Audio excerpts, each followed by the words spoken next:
علیکم ناظرین، welcome back. آپ کا میزبان فیض سلمانی آپ کو دوبارہ خوش آمدید کہتا ہے جو لائیو ٹی وی میں. اور اس وقت ہمارا جو وقت ہے وہ ہے ہمارے ڈسکشن شو کا اسلام اور ہم، جو بھی کل انفارچونیٹلی ہم نہیں کر سکے جو بارش کی وجہ سے کراچی کے حالات سے، اور ہمارے معذرات یہاں نہیں آ سکے. لیکن آج ضرور ہمارے جناب علامہ سید علی حسین نقوی صاحب آ گئے. علامہ صاحب السلام علیکم، بہت شکریہ پروگرام میں آنے کا. اور انفارچونیٹلی جو ہمارے دوسرے جو رکا ہوتے ہیں اس پروگرام میں، مفتی محمد سہیل صاحب وہ نہیں آ سکے، ان کی طبیعت ناساز ہے. اللہ تعالیٰ ان کو صحت ہونا ان شاء اللہ کل ضرور امید ہے کہ پروگرام میں ہوں گے. تو آج ہم نے جو موضوع رکھا ہے وہ عدل اور انصاف ہے. اس سے پہلے ہم نے عدل پہ گفتگو کی تھی، آئی تھنک 5 رمضان کو ہم نے رکھا تھا رمضان اور عدل کے عنوان سے، لیکن کچھ ٹچنے کی رہ گئی تھی تو مجھ سے عدل اور انصاف کے موضوع پہ گفتگو کریں اور آپ کو جو آپ کے سوالات ہیں وہ اپنے پینل سے پوچھیں. تو علامہ صاحب جیسے قرآن کی آیت ہے کہ اللہ تعالیٰ کے لیے تقویٰ کرو اور تم جو کچھ کرتے ہو اللہ کو اس کو پورا علم ہے. اس کو سیدھے سیدھا ترجمہ سے یہ سکتے کہ تم بے انصافی کر کے اللہ کی نظر سے پوشیدہ نہیں رہ سکتے. جب تم بے انصافی کر رہے ہو تو اللہ کی نظر سے پوشیدہ نہیں رہ سکتے. تو آپ کی نظر میں جو ہے عدل انصاف کے معنی مفہوم کیا ہے؟ بسم اللہ الرحمن الرحیم، الحمد للہ رب العالمین، والصلاة والسلام علی سید الانبیاء والمرسلین وعلی الطیبین الطاہرین. جہاں تک عدل اور انصاف کے معنی کا مفہوم کا تعلق ہے تو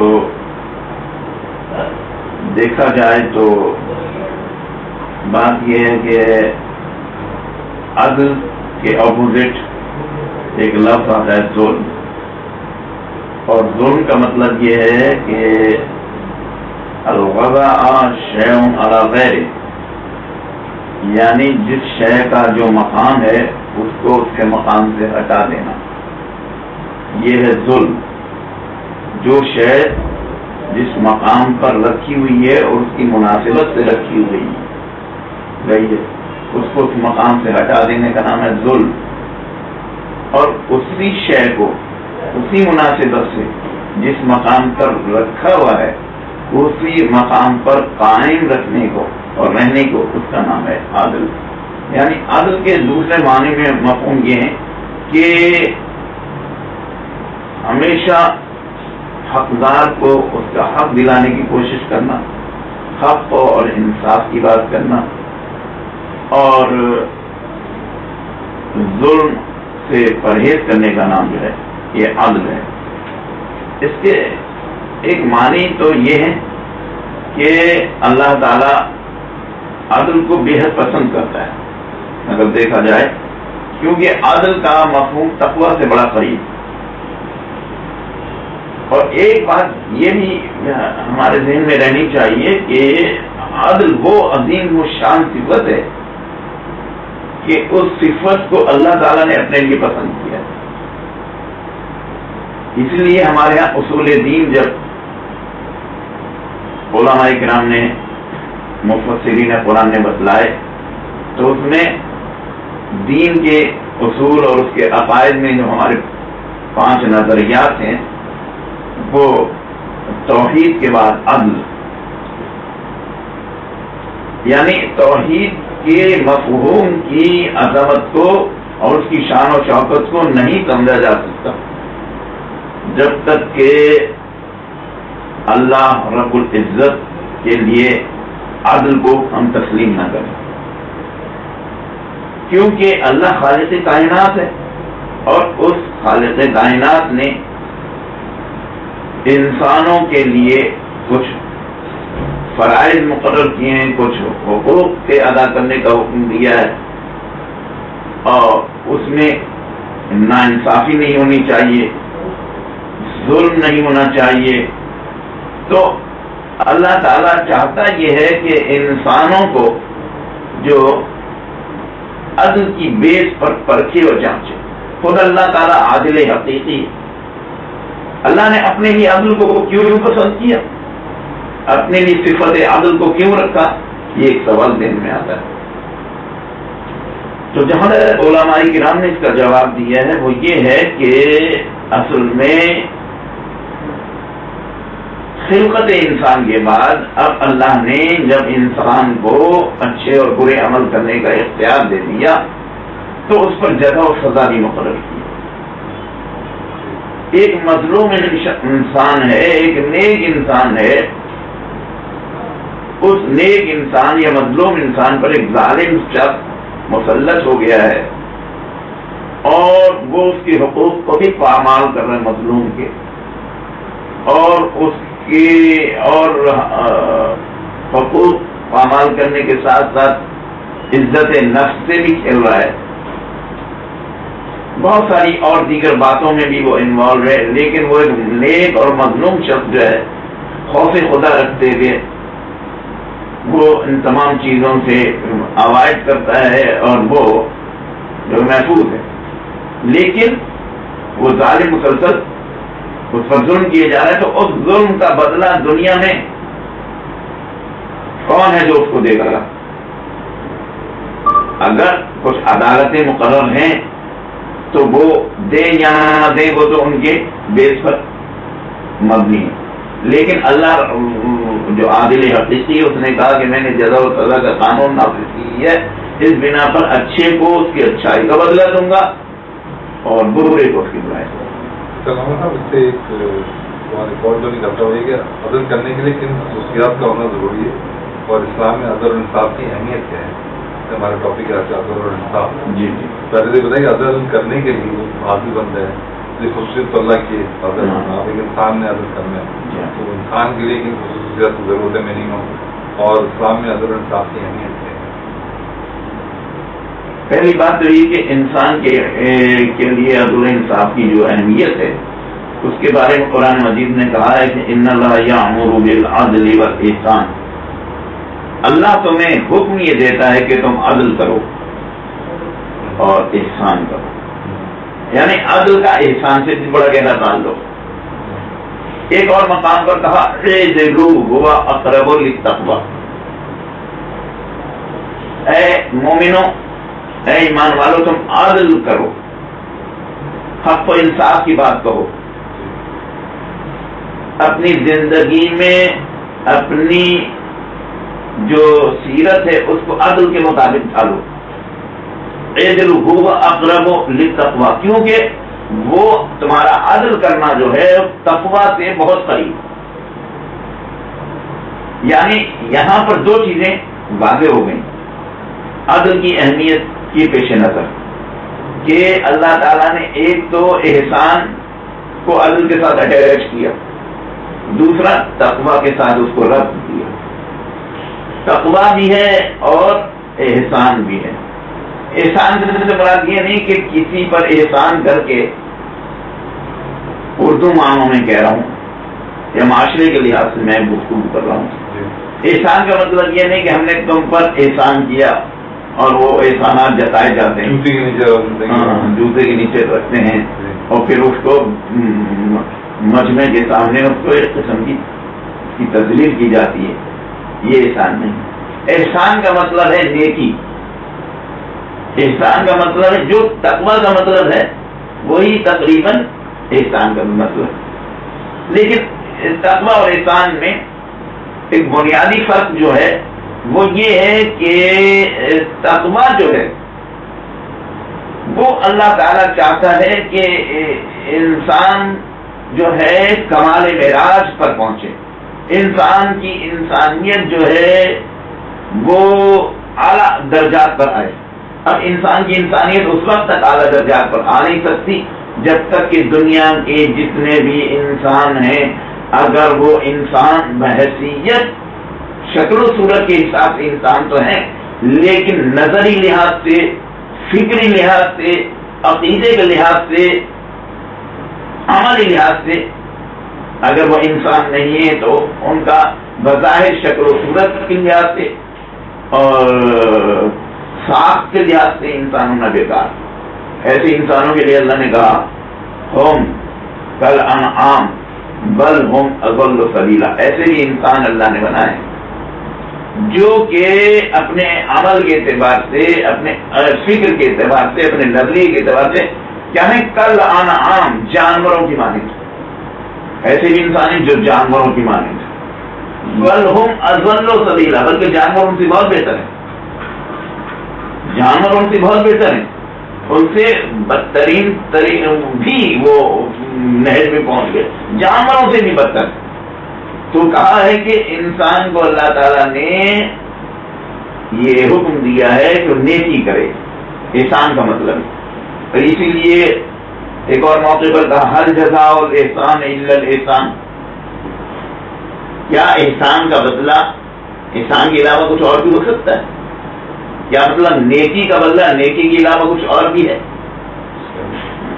ایسا نہیں کہ نیکی کر دریا میں ڈال، وہ تو ایک ایسی چیز ہے کہ وہ انسان جو نیکی کر رہا ہے وہ نیکی کر کے وہ اس کے اندر کوئی غرض غائب نہیں، اپنے لیے کوئی وہ نہیں چاہتا کہ اس کو کوئی انعام ملے، کوئی گفٹ ملے، کوئی اس کی تاریخی کلمات کہے، بلکہ ایک اصول دیا ہے، ایک اسٹینڈرڈ دیا ہے، پیمانہ مقرر کیا ہے، ہر جزاء الاحسان الا الاحسان، کیا احسان کے علاوہ، کیا نیکی کے علاوہ کچھ اس کے بدل میں کچھ اور بھی ہے؟ نہیں، نیکی کے علاوہ نیکی ہے۔ تو یہ کہا گیا ہے کہ اگر انسان چاہتا ہے کہ وہ عادل بنے تو اس کے لیے تقویٰ اور احسان، یہ دو چیزیں، اور تقویٰ کے لیے کہا ہے کہ میں نے جیسے کہا کہ دنیا کے انسان ہے ایک شکل و صورت کے لحاظ، لیکن اگر ان کے اندر فکری انقلاب نہیں آئے گا،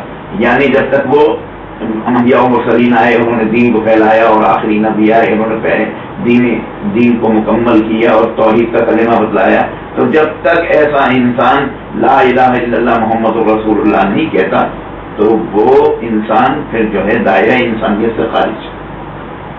کلمہ توحید کا پڑھنا اس کے لیے ضروری ہے تاکہ ایسا انسان جو ہے بحیثیت مسلمان ہونے کے اس کو اعلیٰ درجہ نصیب ہو جائے۔ انسانیت سے مراد کہنے کا مطلب ویسے تو انسانی کام کر رہا ہے لیکن وہ اللہ کی توحید کو نہیں مان رہا، اس لیے انسانیت سے درپیش ہو۔ توحید الہی میں خالق کائنات کو تسلیم کرنے سے انکار کر رہا ہے، اس لیے انسانیت کے دائرے سے خالی، حالانکہ وہ انسانیت کے سارے کام کر رہا ہے، بہترین کام کرتا ہے۔ نوشہروان عادل،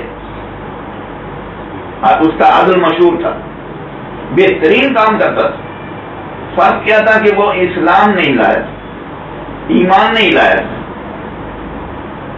تو اس لحاظ سے تو وہ تھا، مطلب انسانیت کا درجہ اس کا حاصل تھا، لیکن اس نے چونکہ اسلام کو قبول نہیں کیا اس لیے اس کو وہ حیثیت نہیں دی جا سکتی نوشہروان عادل کو۔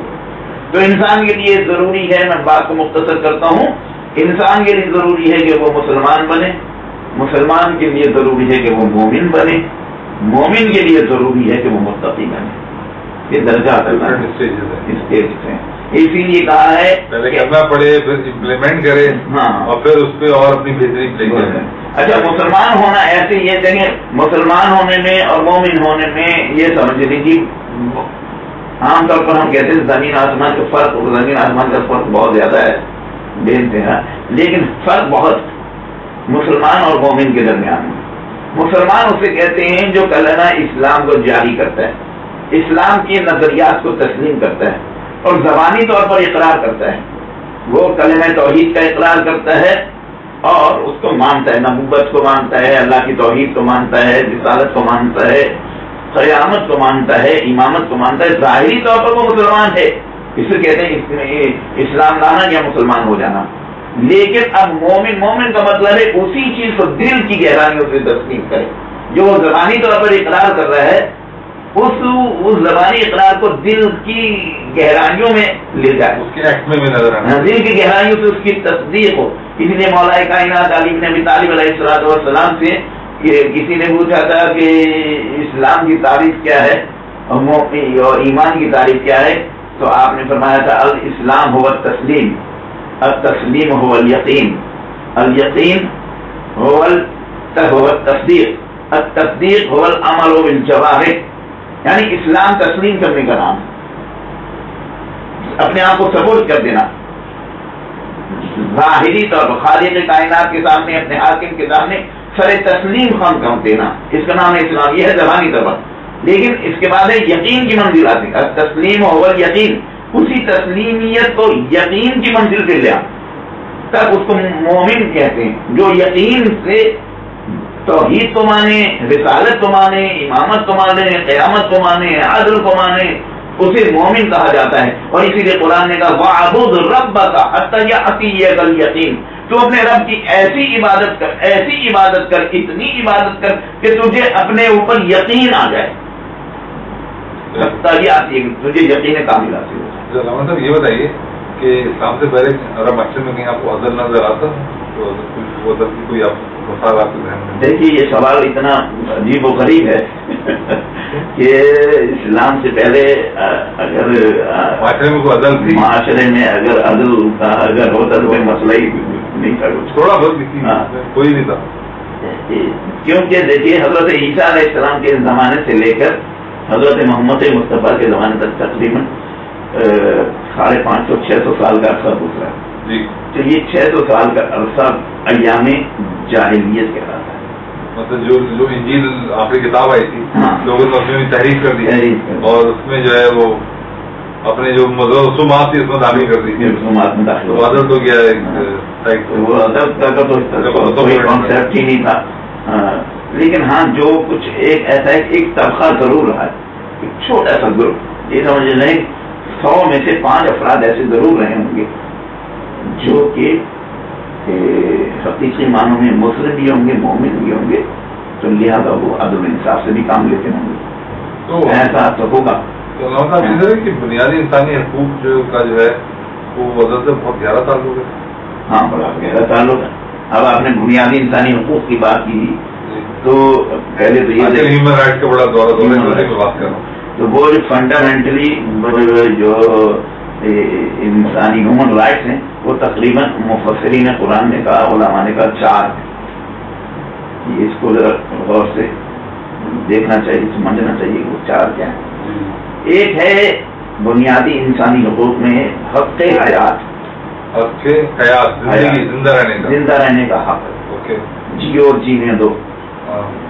یہ ہے ایک فنڈامنٹل رائٹ. انسان بحیثیت انسان کے اس کو زندہ رہنے دیا جائے اور زندگی اس کا زندگی اللہ نے دی ہے اور یہ ایک نعمت ہے اور اس کو زندہ رہنے کا حق دیا ہے. ایک یہ حق حیات. دوسرا حق ہے آزادی فکر کا حق، یعنی آپ کی جو نظریات ہیں، آپ کی جو سوچ بچار ہے، آپ کا جو عقیدہ ہے، آپ کا جو نظریہ ہے، اس میں آپ کو آزادی دی. اس میں کوئی ریسٹرکشن تو ہوگی نا، ایسا تو نہیں کہ سب مادر کے ساتھ آزاد؟ نہیں، ایسا نہیں.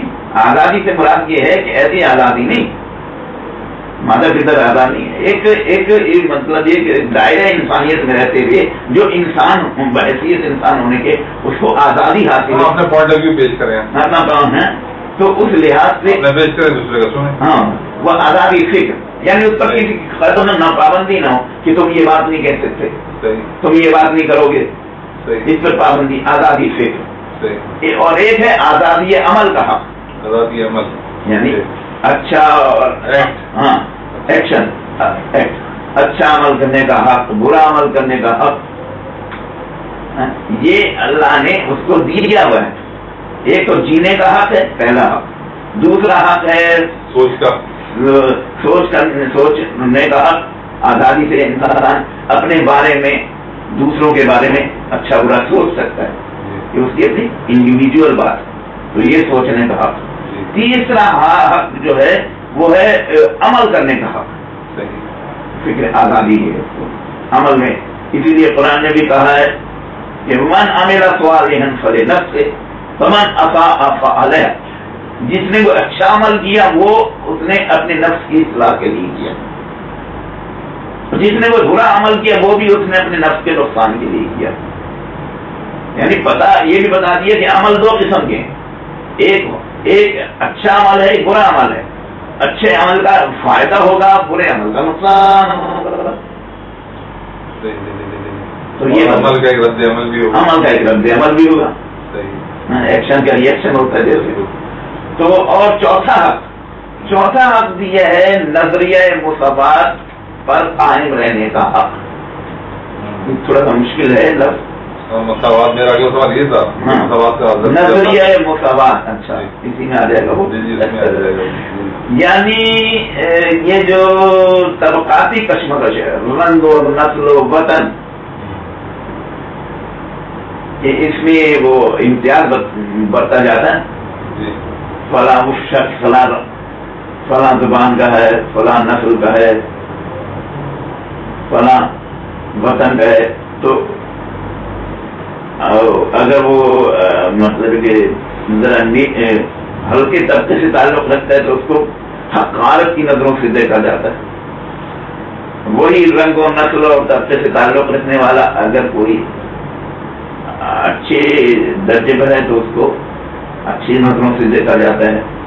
تو یہ مطلب کہنے کا یہ کہ رنگ اور نسل کا امتیاز مٹایا ہے اسلام نے آ کر. مطلب شخصیت پرستی نہیں، کردار پرستی بھی جانا ہے. شخصیت میں نہیں جانا، کردار پہ جانا. شخصیت میں نہیں جانا، کردار پر جانا ہے. انسان کوئی بھی ہو، لیکن ہمارا معاشرہ تو شخصیت پرستی پہ ہے. وہ تو ہے، اس میں نو ڈاؤٹ آپ جیسے کر رہے ہیں، یہ شخصیت پرستی ہے. اسی لیے خطبہ حجت الوداع میں حضرت پیغمبر اکرم صلی اللہ علیہ وسلم نے فرمایا تھا کہ جتنے بھی انسان ہیں سب آدم کی اولاد، آدم مٹی سے خلق ہوئے تھے، اور جتنے بھی انسان ہیں وہ سب اولاد آدم ہیں. اور پھر یہ فرمایا مساوات کے لیے آج تک کہ گورے کو کالے پر، کالے کو گورے پر کوئی فوقیت نہیں، مگر وہ جو صاحب تقویٰ. یہ کہا ہے تقویٰ رکھنے والے کو اللہ نے کئی درجے فضیلت دی، اور قرآن نے بھی اس کا حل دے دیا ہے. ان اکرمکم عند اللہ اتقاکم، بے شک اللہ کے نزدیک تمہاری، ان اکرمکم عند اللہ اتقاکم، بے شک اللہ کی نزدیک تم میں سے وہ مکرم ہے، صاحب احترام ہے، وہ اللہ تعالیٰ اللہ کے نزدیک وہ تم میں زیادہ مکرم ہے جو کہ تقوی والا ہے، متقی. اپنا متقی ہونے کا سبب، متقی سے مراد یہ ہے کہ وہ اللہ تعالی کا خوف رکھے. لیکن ایک مفسر نے بتلایا، مفسرین نے قرآن نے بتلایا کہ یہ خوف رکھنا تو سبب تقوی ہے، تقوی نہیں. آپ اللہ کی عبادت اس لیے نہیں کریں کہ آپ اللہ سے ڈر رہے ہیں، آپ اللہ کی عبادت اس لیے کریں کہ اللہ عبادت کے لائق ہے. اللہ عبادت سبب بالکل صحیح آپ کا سبب تقوی ہے. یہ تقوی کو کریٹ کرنے کا ذریعہ بن رہا ہے خوف خدا. اتقوا اللہ، جیسے مولا کائنات نے بھی فرمایا بار بار نہج البلاغہ میں سینکڑوں مقام پر، اتقوا اللہ یا عباد اللہ، اے اللہ کے بندو اللہ سے تقوی اختیار کرو. ترجمہ عام طور پر کیا جاتا ہے اللہ کے بندو اللہ سے ڈرتے رہو.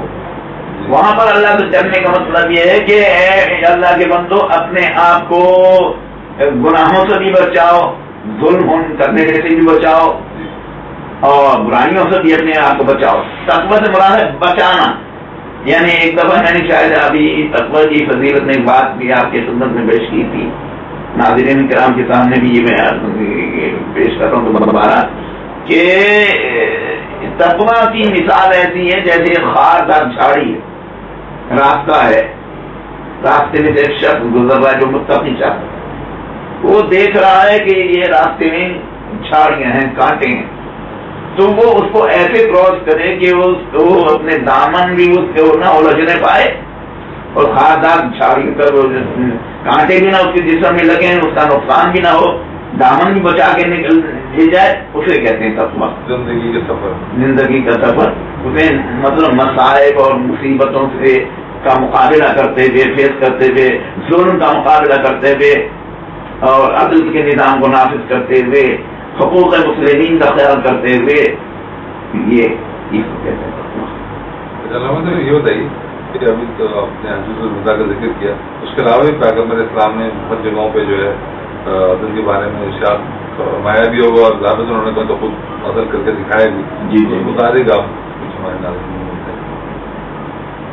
ہاں، بہت سارے سینکڑوں مقام آتے ہیں جہاں پر دیکھیے ان چاروں جو بنیادی حقوق ہیں ان کو جمع کر کے پیغمبر اسلام نے ساری اعلیٰ سے اعلیٰ ترین مثالیں قائم. ایک تو جیو جینے کا حق، اس میں ایک یہ ہے کہ ایک شخص بہت ظالم تھا اور ہزاروں انسانوں کا قاتل، تو اس کو رسول اللہ نے جب وہ گرفتار ہو کر آیا ہے تو مولا کائنات سے کہا اس کو ایک درخت سے باندھ دو. چنانچہ اس کو درخت سے باندھ دیا گیا. تو 3 دن تک درخت سے بندھا. ہر روز آتے تھے رسول اللہ، اس سے کہتے تھے بتا تیرے ساتھ کیا سلوک کیا جائے. تو یہ کہتا تھا کہ یا رسول اللہ آپ کو اختیار ہے، چاہے تو مجھے قتل کر دیں کیونکہ میں نے ہزاروں انسانوں کا خون کیا، وہ ایڈمٹ کیا، اس نے ایڈمٹ کیا، چاہے تو زندگی دے دیں. آپ کے کرم سے بھی میں واقف ہوں. تو 3 دن کے بعد اب رسول اللہ نے مولا جی سے کہا اس کی رسیاں کھول دو، درخت سے آزاد کر دیا اور اس کے قریب آ کر کہا کہ جاؤ ہم تم سے کوئی بدلہ نہیں لے رہے، آزاد. کہتے ہیں کہ وہ اتنا خوش ہوا اس کو زندہ رہنے کا حق دے دیا، حالانکہ وہ واجب القتل تھا شریعت کے لحاظ سے بھی، قانون کے لحاظ سے بھی، ہر طرح سے. لیکن وہ درگزر سے رسول اللہ نے کام لیتے ہوئے اس کے اعلیٰ مثال کو قائم کرتے ہوئے اسے معاف کر دیا. جب معاف کر دیا تو وہ اب شخص سیدھا ایک ناخلستان میں گیا، کھجوروں کے جہاں پر کھجوروں کے درخت سے بہت سارے، وہاں ایک چشمہ بھی تھا. اس چشمے میں جا کر اس نے غسل کیا، اپنے آپ کو پاک صاف کیا، پھر دوبارہ رسول اللہ کے سندر میں آیا اور آ کر کہا یا رسول اللہ آپ کے وہ درگزر سے میں اتنا متاثر ہوں آپ کے اخلاق عظیمہ سے، میرا دل چاہتا ہے کہ میں اسلام لے آؤں، آپ اپنا دست حق پر آگے بڑھائیے، میں کلمہ پڑھتا ہوں، لا الہ الا اللہ محمد رسول اللہ کرتا ہے اسلام. یعنی اس طریقے سے بھی حقوق کا خیال رکھا کہ اس طریقے سے رسول اللہ نے ایک بڑا عظیم کام. اب امیر المومنین کے دور حکومت میں جو ہے انہوں نے جو محکمہ کیمرہ محکمہ ایک محکمہ قائم کیا، اس کے بارے میں آپ کوئی واقعات بتائیں یا اس کا کس طرح فنکشن کرتا تھا وہ؟ محکمہ قضا دیکھیے یہ ایک بڑا اسلامی اسٹیٹ میں یہ محکمہ قضا جو ہے ایک بڑی اہمیت کا حامل ہے. محکمہ قضا سے مراد ہے کہ عدل و انصاف کے قائم کرنے کا محکمہ، جہاں پر مقدمات ہوتے ہیں، ہر قسم کے انسان آتے ہیں، اپنا مقدمہ لے کر آتے ہیں، اپنے مسئلے لے کر آتے ہیں، اس کو باہم مطلب یہ کہ اس کے مقدمے کو سننا اور اس پر فیصلہ صادر کرنا عدل کے ساتھ، حق کے ساتھ، انصاف کے ساتھ. تو اسے کہتے ہیں قضاوت، یعنی صحیح قسم کا فیصلہ کرنا. اس میں مولا کائنات امیر المومنین علی ابن ابی طالب علیہ السلام بڑی سختی کے ساتھ اس پر کاربن تھے اور پابندی کا اس پر حکم دیتے تھے. تو آپ یہ دیکھیے گا کہ ذہن میں آ گیا تمہارے ساتھ. ہاں میں اب یہ کرتا ہوں. اب یہ دیکھیے گا کہ محکمہ قضاوت کے اصولوں میں ایک بہت بڑی بات یہ ہے کہ کبھی بھی آپ نے یہ نہیں چاہا کہ کسی کا حق مارا جائے اور حق نہ مارا جائے اور اس پر وہ کاربند رہے اور اس کی جو عزت نفس ہے وہ مجروح نہ ہو. فیصلہ کرنا بالکل کوئی غلط قسم کا فیصلہ نہیں کرتے، بالکل صحیح فیصلہ. ایک قاضی شورین، ایک قاضی تھے جو مقدمات کا فیصلہ آپ نے ان کو ہینڈ اوور کیا. ان کے سامنے ایک عجیب مقدمہ آیا مقدمہ کیا تھا؟ وہ خود مولا علی کی ذات کے بارے میں مقدمہ کہ وہ ایک نصرانی شخص تھا. جب جنگ صفین سے مولا واپس تشریف لا رہے تھے کوفے کی طرف تو راستے میں آپ کی زرہ گر گئی تو وہ نصرانی شخص نے اس زرہ کو اٹھا لیا. وہ استعمال میں لایا. ایک دن مولا علی نے اس کو دیکھا تو زرہ آپ کی پہنے گئے. آپ اس کے قریب تھے اور آپ نے کہا کہ یہ زرہ جو تم نے پہنی ہے یہ تو تمہاری نہیں لگتی. اس نے کہا نہیں یہ میری زرہ، یہ میری زرہ. آپ نے کہا اس کو نہ میں نے بیچا نہ میں نے ہبہ کیا تو زرہ کیوں کر تمہاری ہو سکتی نہیں. اس بات پر یہ درخواست دائر کی خود مولا علی نے قاضی شورے کے سامنے اس مقدمے کے سامان امیر المومنین ہوتے ہوئے وہ امیر المومنین ہوتے ہوئے حاکم وقت میں قاضی نے بلایا. قاضی شورے نے اس کو بھی بلایا، نصرانی مولا کو بھی بلایا. تو جب آپ تشریف لائیں تو اس سے پہلے پوچھا کہ یہ بتاؤ یہ زرہ تمہاری؟ اس نے کہا ہاں میری. کیا تمہارے پاس اس کا کیا ثبوت ہے؟ کہ میرے پاس اس کا یہ ثبوت ہے کہ یہ میری ملکیت میں، میرے پاس میرے قبضے میں، لہٰذا میری. اور اس زمانے میں عجیب قانون تھا کہ جس کے پاس جو چیز کسی کے قبضے میں وہی اس کا وارث ہوتا، مالک ہوتا ہے. اس پر وہ مقدمہ نہیں کیا جاتا. وہ ایک قانون بنا دیا کسی کی اس کو پڑی ہوئی بھی مل جائے. ہاں تو یہ میرے قبضے میں، لہٰذا میری. مطلب قانون چلا آ رہا تھا پہلے کا قانون. اس کو ایسی چیز رہنے دیا گیا. کیا مسائل اس کے بارے میں ہم اس کو نہیں ڈسکس کر سکتے.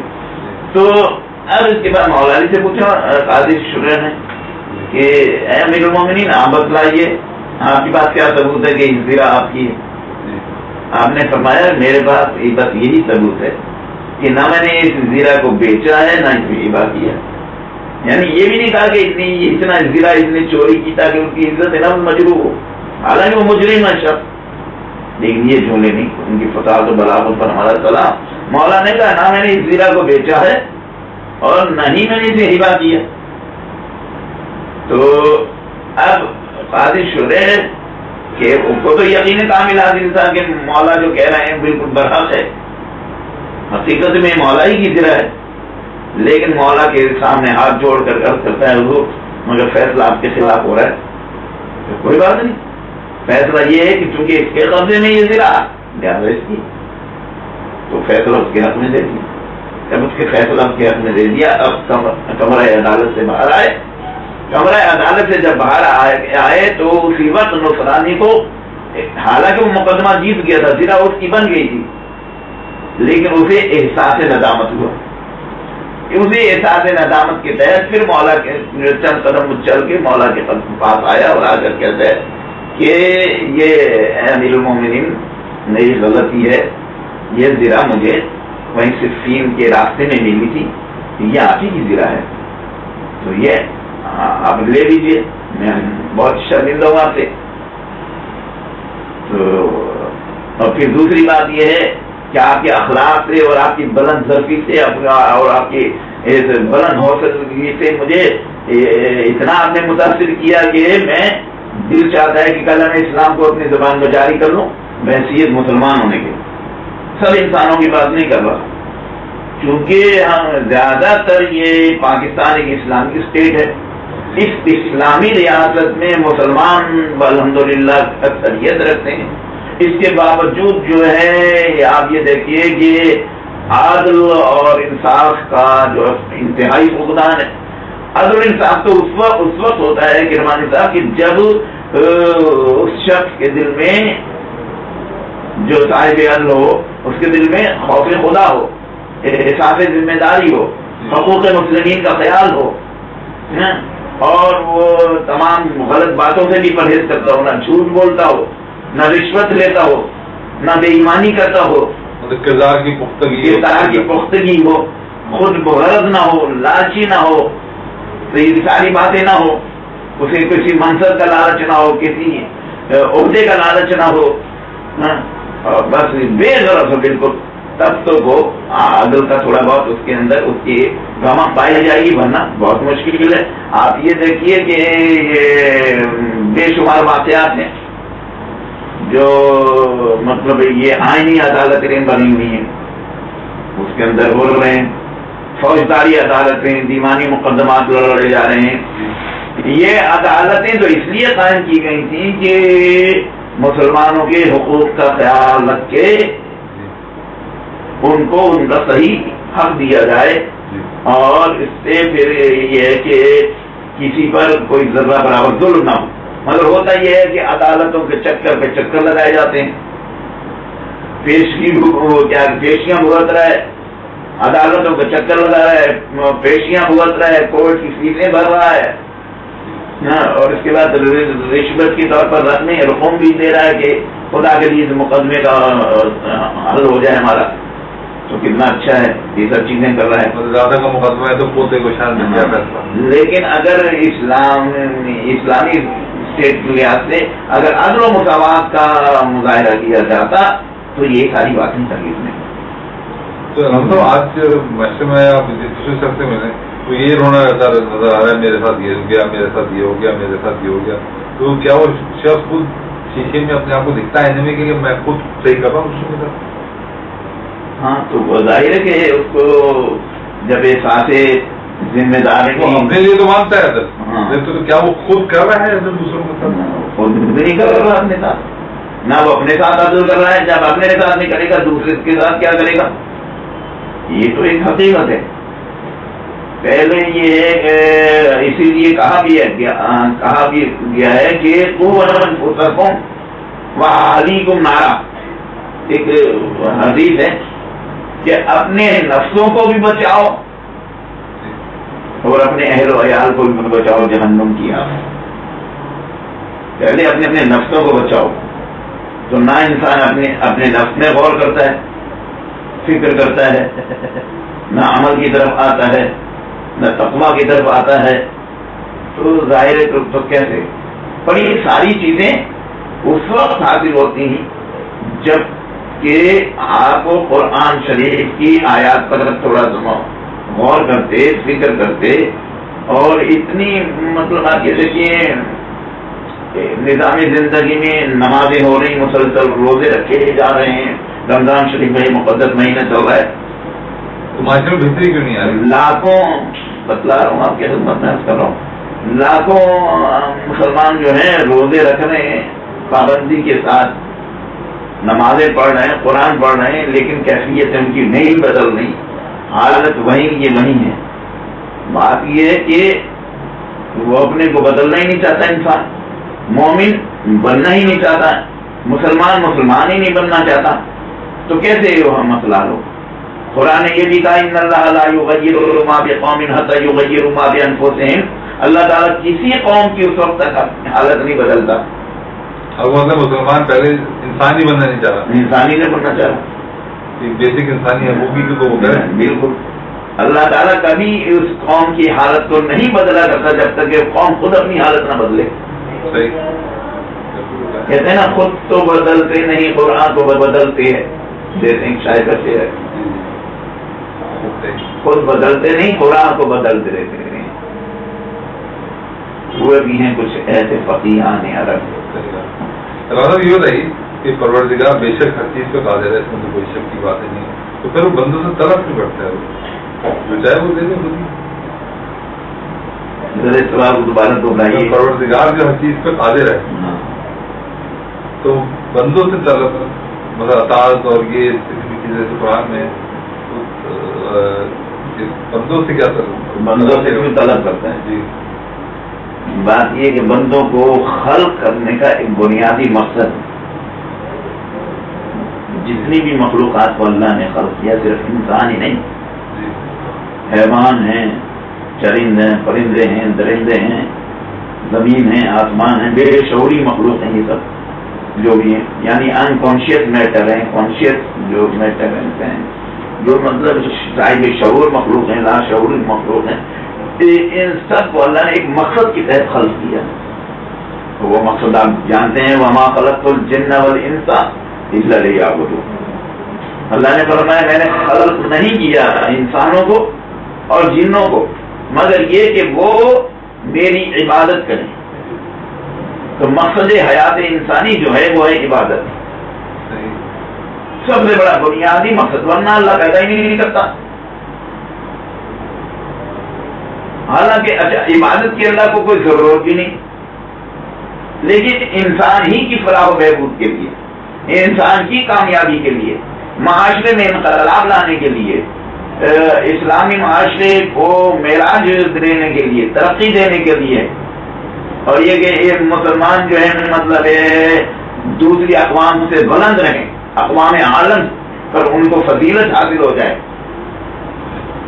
کافر قوموں پر، غیر مسلم قوموں پر ان کو فضیلت اور اختیار حاصل ہو جائے کہ وہ حکومت کرنے کے اہل ہوں ان لوگوں پر جو کافر حکومتیں، غیر مسلم حکومتیں، چل جائے کہ غیر مسلم حکومتیں، نان بلیورز حکومتیں جو ہیں وہ مسلمان حکومتوں پر غالب آ جائیں. نہیں، اللہ تعالیٰ چاہتا ہے کہ ان حکومتوں پر غلبہ دینا چاہتا ہے. اس لیے اللہ نے کہا کہ ہم نے تمہیں عبادت کے لیے خلق کیا، اور عبادت جو ہے خالق کی جو عبادت ہوتی ہے وہ اس کے لیے ضروری ہے کہ معرفت ہو. بغیر معرفت کے عبادت نہیں ہو، بغیر معرفت کے تو کوئی شے حل ہی نہیں ہوتی.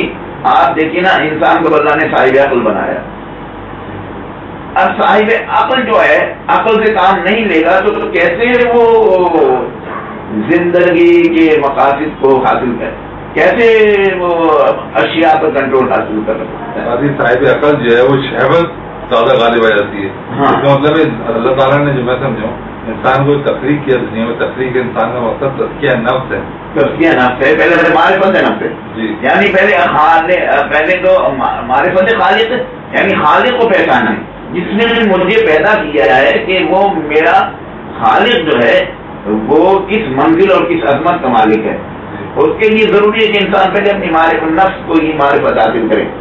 اور مولا کائنات کو کتنا پیارا فصاحت و بلاغت سے لبریز جملہ ہے کہ من عرف نفسہ فقد عرف ربہ، جس نے اپنی ذات کی معرفت حاصل کر لی اس نے خدا کی معرفت حاصل کی. حکومت کے دیگر کاموں کو چلا رہے تھے، ایڈمنسٹریشن کو اور عدلیہ کو، مقننہ کو، اور ساری چیزوں کو، سارے مسائل کو حل کر رہے تھے. وہاں پر آپ ایک عام انسان کی طرح عام لباس میں، سادہ ترین لباس میں آپ انسانوں میں گھل مل جاتے تھے. اکثر و بیشتر روایات میں آیا ہے کہ عام انسانوں کی طرح مل کر وہ بازار کوفہ کے چکر لگا رہے ہیں اور تاجروں سے ملتے تھے. مارکیٹ میں آگے بازار ہے بہت بڑا، وہاں پر تاجروں سے ملتے تھے، کہتے تھے کہ یہ جو جن چیزوں کی تم تجارت کر رہے ہو اس کے بھاؤ بتاؤ، ریٹس کیا ہیں. خود چیک کرتے ہیں. ہاں، لوگ بھی ڈپارٹمنٹ بھی بنائے ہوگا بھی جگہ چیک کرتے، خود چیک کرتے تھے. ویسے تو مال مقرر تھے ان کی کارندے تھے. نرخ بتاؤ کہ تم نے جو چیز بیچ رہے ہو اس کے نرخ کا ڈسپلے کیا ہے. ہاں، اس دور میں کہتے ہیں نرخ لکھ کے، اس دور میں ہر تاجر سے وہ جو چیزیں بیچ رہا تھا، سونا ہے، چاندی ہے، یا دوسرے اجناس ہیں، کھانے پینے ہیں، کپڑے ہیں، کہ یہ چیز کس قیمت میں تم دے رہے ہو، تو بتاتا تھا اتنی قیمت میں دے رہے ہو. آپ کہتے تھے یہ قیمت تم زیادہ لے رہے ہو، اس قیمت کو اتنا کم کرو کہ ایک عام انسان اس کو خرید سکے. مارجن آف پروفٹ کو کم کرو. ہاں، ہدایت دیتے تھے، بہت ہدایتیں دیتے، بڑے دلچسپ باتیں اس میں. ایک آپ کو ہاں میں بتا رہا ہوں ابھی. تو پھر تاجروں کو ہدایت دے رہے ہیں اور بیوپاریوں کو ہدایتیں دیتے آگے بڑھے. ایک حساب کی دکان کے قریب آئے. حساب کی دکان کے قریب آ کے کیا دیکھا کہ ایک بچی ہے، وہ اس نے گوشت خریدا اس سے، اور اس سے کہہ رہی کہ اس گوشت میں تھوڑا بہت اضافہ اور کرو. وہ منع کر رہے گا، جاؤ بس میں نے دے دیا تمہیں. تو مولا کائنات نے اس قصاب سے کہا دیکھو اس کو تھوڑا سا زیادہ دو، تو اللہ تعالیٰ تمہاری اس کاروبار میں برکت عطا فرمائے گا، برکت ہوگی۔ پھر آگے بڑھے، آگے بڑھ کر کیا دیکھا کہ ایک کنیز نے چند کھجوریں خریدی، وہ بھی بچی تھی، کھجوریں خریدی تھی لیکن اس کو وہ واپس کر رہی تھی، وہ واپس نہیں لے رہا تھا، وہ روتی جا رہی تھی۔ آپ نے بچی سے پوچھا تو کیوں رو رہی ہے؟ کہا اے مولا بات یہ ہے کہ میرا مالک جو ہے وہ یہ کھجوریں اسے پسند نہیں آئی، یہ میں نے یہ چند دنوں میں خریدی تھی، یہ پسند نہیں آئی کھجوریں، کہہ رہا خراب، اسے واپس کراؤ، اور واپس کر کے نہیں لاؤ گی تو میں تمہیں ماروں گا۔ تو آپ نے اس سے کہا خرما فروش سے کہ دیکھو یہ کنیز ہے اور مجبور ہے، کنیز ہے مجبور ہے، لے اس کے کہنے پر کھجور لے، ایسا کی بات آپ چاہیے۔ پھر اسی طریقے سے آگے بڑھے، اور آگے بڑھتے ہوئے آپ نے کہا مچھلیاں بیچنے والوں کی بات ہے کہ خبردار تم یہ جو مچھلیوں کا کاروبار کر رہے ہو اس میں حلال و حرام کی تمیز رکھنا، اور دریا کے اندر جو مری ہوئی مچھلی ہے اس کو ہرگز فروخت نہ کرنا، اور قیمتوں کو اعتدال پہ رکھنا، اور اپنے مالوں کو بیچتے ہوئے قسمیں نہ کھاؤ، قسمیں کھانے سے برکت ہو جاتی، مال تو بک جاتا ہے لیکن ہاں مال تو بک جائے گا تمہارا لیکن قسمیں نہیں کھاؤ۔ یہ باتیں کرتے ہوئے آپ آگے بڑھے، ایک عجیب و غریب مثال آ گئی۔ ایک شخص، دو شخص آپس میں لڑ رہے تھے، وہ ان میں سے ایک شخص نے 9 درہم کا ایک کپڑا خریدا تھا۔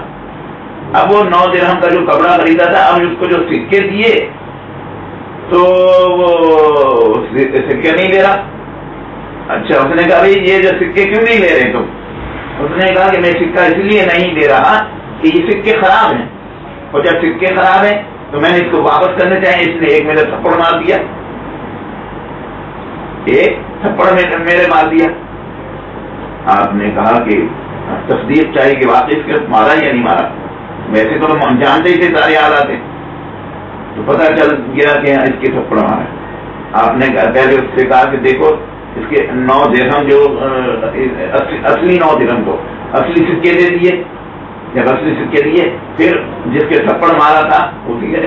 آپ نے کہا اب تم اس کا بدلہ لو، تھپڑ کا جواب تھپڑ ہے، عدل بھی ہو گیا، تھپڑ مارو۔ اس نے کہا نہیں میں معاف کرتا ہوں۔ آپ نے کہا چلو تمہیں اختیار ہے، تم معاف کرو یا تھپڑ مار دو، یہ میں نے دونوں اختیار دیے، لیکن معاشرتی طور پر، اجتماعی طور پر مجھے یہ حق پہنچتا تھا، میں حاکم وقت ہوں، مجھے حق پہنچتا ہوں کہ اس کو سزا دوں، لہٰذا آپ نے 15 کروڑوں کی سزا اس کی مقرر کی۔ اچھا راما صاحب، آج کل کے حالات میں ہم روز ٹی وی پہ اور ادھر اخباروں میں جو پڑھتے ہیں، ایک عدلیہ ہے اور ایک ایگزیکٹو ہے، ان کے درمیان ایک رفٹ ہے، ایک کسر ہے، ایک دوسرے کو لوگ اوور لے، وہ کہتے ہیں آپ اپنے دائرے اختیار میں کام کریں، آپ اپنے دائرے اختیار میں کام کریں۔ اسلام کی روح سے تو عدلیہ جو ہے اس کو کس کے معذرت میں چاہیے، وہ جیسے ہم کہتے ہیں وہ اپنے دائرے اختیار میں کام کرو، کانسٹیٹیوشن میں دے رکھا ہے، آپ اپنے ڈومین میں کام کرو، ہمیں اپنے ڈومین میں کام کرنے دو، آپ ہمارے اس میں دخل نہ دو۔ اب دیکھیے آپ یہ کہہ رہے ہیں نا، ابھی میں نے واقعہ پیش کیا تھا قاضی شرح کا، قاضی شرح جو تھے وہ عدلیہ کے محکمے پر جج تھے نا جی، وہ عدلیہ کرتے، تو انہوں نے تو سپرسیڈ کر دیا۔ ہاں، اور مولا کائنات جو تھے وہ حاکم وقت تھے، حکومت جی، چاہتے تو وہ مطلب دبا لیتے، لیکن ایسا نہیں کیا، بلکہ اس کا فیصلہ ایڈمٹ کر دیا، حالانکہ وہ انہوں نے خود اس کو اپوائنٹ کیا تھا۔ ہاں، اسی کو اپوائنٹ کیا تھا، اور وہ جو فیصلہ جو ہو رہا تھا وہ غلط ہو رہا تھا، قاضی شرح نے جو فیصلہ کیا تھا مولا کائنات کے خلاف فیصلہ کیا، غلط فیصلہ کیا، وہ اس قانونی شکل میں نہیں، ہم لوگ پہلے بات کریں، شاید پہلے جب اس موضوع کو تھوڑی بات کی، جب مفتی صاحب نہیں آتے، انہوں نے کہا انہوں نے 2 گواہ لے کے آئے، انہوں نے امام حسن حسین کو پیش کیا، انہوں نے کہا کہ اولاد کی گواہی جو ہے باپ کی تسلیم نہیں کی جا سکتی، قانونی طور پہ تو اس وجہ سے انہوں نے حکومت کرنے کو خاص یہ بھی ایک روایت ملتی ہے، لیکن یاد آیا انہوں نے، یہ بھی ایک روایت ملتی ہے، مگر وہ چند کتب میں براہ راست ایسے دیا ہوا ہے، اس لیے میں نے تو عدلیہ کا جہاں تک آپ نے کہا نا، عدلیہ اور ایک ہے انتظامیہ کا عدلیہ. عدلیہ کو آزاد چھوڑنا چاہیے، اتنا نہیں ہے کہ بالکل آزاد، شروع کو چیک اینڈ بیلنس ہونا چاہیے، چیک اینڈ بیلنس ہونا چاہیے. وہ عدل کر رہا ہے، لیکن یہ جو ہے معصوم تو نہیں آج کے زمانے میں، معصوم کی بات نہیں کر رہا، معصوم کوئی نہیں، وہ غلطی کر سکتا ہے، غلطی کر سکتا ہے، لیکن عدلیہ کو اتنا آزاد چھوڑے کہ وہ عدل و انصاف کے ساتھ ایک صحیح فیصلے کرنے کا اختیار کرے، کسی کے دباؤ میں نہ رہے، اب حکومت کا پریشر نہ ہو. اب اگر حکومت کا پریشر ہوگا یا انتظامیہ کا پریشر ہوگا یا کسی اور ذریعے کا پریشر ہوگا تو وہ عدلیہ پھر اپنا کام نہیں کر سکتی صحیح معنوں میں. اور عدلیہ انصاف جو سے جلد ہے، جسٹس ڈینائڈ. بالکل. اب اتنی ہم نے بات کی تو علامہ صاحب آپ کو یہ لگتا نہیں ہے کہ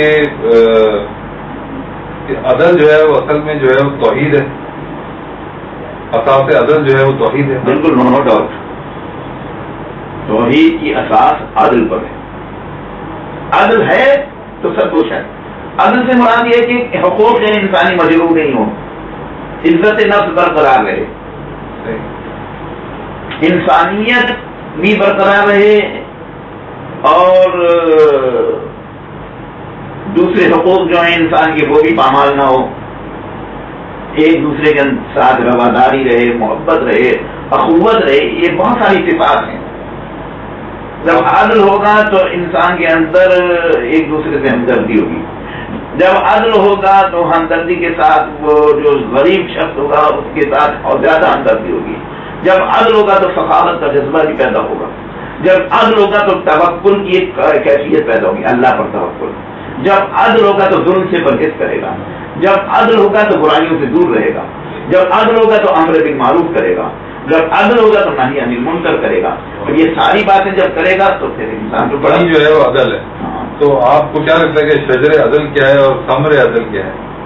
شجر عدل تو ظاہر ہے کہ خود ائمہ معصومین علیہ السلام نے ارشاد فرمایا، مانو شجرۃ العدلیہ، ہم ہی اس عدل کے شجرہ ہیں.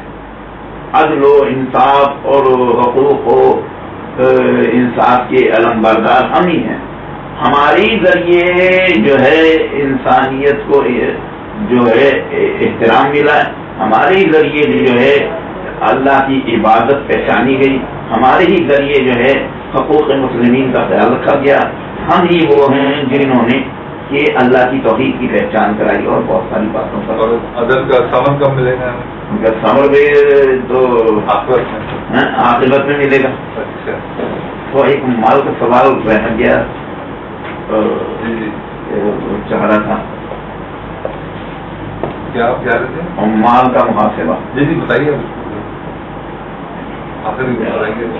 لمبا جواب ہے، 2-4 منٹ میں 2-3 منٹ ہے ہمارے، 2-3 منٹ میں. اور مال کا محاسبہ کرنے میں دیکھیے، یعنی آپ نے جو کارندے مقرر کیے تھے حکومتی نمائندے مختلف ممالک میں، مختلف شہروں میں، اس کی بڑی سختی سے نگرانی کرتے تھے. ایک وہ تھے یمن کے والی تھے، وہ والی تھے تو ان کو وہ بنا کر بھیجا یمن کے گورنر بنا کر آگے. تو آپ نے خط لکھا کہ مجھے تمہارے بارے میں اطلاع ملی ہے کہ تم جو ہے کسی رئیس کے دعوت پر تم شریک ہوئے، ایک امیر رئیس کے نے تمہیں بلایا، اس دعوت میں شریک ہوئے. اور جج اس وقت کا کسی رئیس کی دعوت میں شریک ہوئے. ہاں. تو مجھے تم سے یہ امید نہیں تھی کہ تم اس شخص کی جو رئیس ہے، جہاں سے فقیر اور نادار لوگ اتارے جاتے ہیں اور صرف دولت مندوں کو بلایا جاتا ہے، تم اس کی دعوت میں شریک ہوئے. کہ تم نے غلط کام کیا، حقوق مسلمین تھی کہ تم نے پاسداری نہیں کی. تو آئندہ ایسا نہیں کرنا اور اللہ سے ڈرتے رہنا. ایک تو یہ ہے. دوسرا یہ آذربائیجان کا ایک حاکم، اس کے بارے میں آپ نے کہا مجھے اطلاع ملی تم اللہ کا مال ایسے کھا رہے ہو جیسے اونٹ فصل ربی کا چارہ چلتا ہے. اچھا. اور مجھے یہ بھی اطلاع ملی ہے کہ تم نے اتنے درہم و دینار جو ہیں اپنے قبضے میں کر رکھے, تم فوراً میرے پاس پہنچو. اس نے آنے میں پتو پیش کی تو آپ نے حضرت حجر ابن ابی رضی اللہ عنہ کو بھیجا کہ جا کے اس کو جس طریقے سے بھی ہو قابو کر کے لائے. جس سال میں اس کو فوراً لے کے. ہاں, تو حضرت حجر ابن ابی گئے, اس کو آپ لے کر آئے تو اس کے سامان میں سے سامان کھولا گیا, جانچ پڑتال کی گئی تو اس کے سامان میں سے 4 لاکھ درہم نکلے. آپ نے کہا دیکھو یہ 4 لاکھ درہم تمہارا حق نہیں تھا. 4 لاکھ درہم میں سے ایسا ہے کہ 30,000 درہم تم نے جو خدمات انجام دی وہ دے رہا ہوں تمہیں. 30,000 درہم آپ نے اس کو دیے, باقی 3,70,000 درہم آپ نے کہا حجر ابن ابی بیت المال میں جمع کرا. تو یہ حقوق مسلمین کا. تو ناظرین بہت ہی اچھی ہماری گفتگو رہی, اور بھی سوالات تھے لیکن ظاہر ہے ہمارے پاس وقت کی کمی ہوتی ہے, کیا کریں. تو ابھی میں بہت ہی مشکور ممنون علامہ سید علی غنی رحمۃ اللہ کا بہت شکریہ آپ آئے ہمارے محفل میں ہمیشہ کی طرح. اور ناظرین کے ساتھ ہی جو بھی ہم افطار کا وقفہ ہوگا, اور افطار کے وقفے کے بعد دوبارہ حاضر ہوں گے. جو ہمارے ناز خان تھے آج کے, ان سے خاص دادی صاحب سے دوبارہ کچھ ناز سنائیں گے. پھر ہم جو ہے اپنے جو سیگمنٹ ہے ہم آپ کو سوال پوچھیں گے, کل کے سوال کا جواب بتائیں گے, کچھ چیزوں کا نام بتائیں گے, پھر ہم انشاءاللہ کام پہ جائیں گے. تو افطار کا بریک ہے اور دیکھتے رہیے JLiveTV.com کے نئی طرف. تو افطار کے بریک کے بعد ہم واپس